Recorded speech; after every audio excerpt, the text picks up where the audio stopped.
Par exemple, moi, mon père, il ne savait pas en quelle classe on était. Il savait juste que on passait vont à au l'école. collège, voilà. Et donc, il y avait, on changeait d'établissement, en fait. Mais il ne pouvait pas me dire, t'es en CE2, t'es en CM1, etc.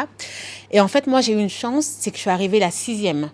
Donc, j'avais 5 grands frères et sœurs qui, eux, ont été un peu les cobayes, quelque part. Ouais.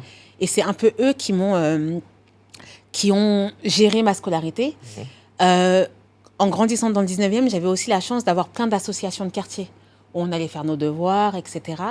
Mais c'est vrai qu'à la maison, bon, quand je vois mes neveux et nièces aujourd'hui qui sont seuls dans leur chambre avec un bureau, etc., nous, c'est pas du tout la vie qu'on a eue.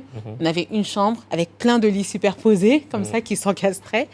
Et pas de bureau dans la chambre, mais en même temps, honnêtement, je sais pas si ça m'a manqué dans ma vie. Je pense qu'en fait, on s'est adapté, c'était comme ça. Et puis, j'ai vécu dans une cité où c'était beaucoup de familles immigrées. Donc, on avait un petit peu tous le même parcours, tous les mêmes manières de vivre. Ce qui a été beaucoup plus différent quand je suis allée au lycée dans le 3e arrondissement.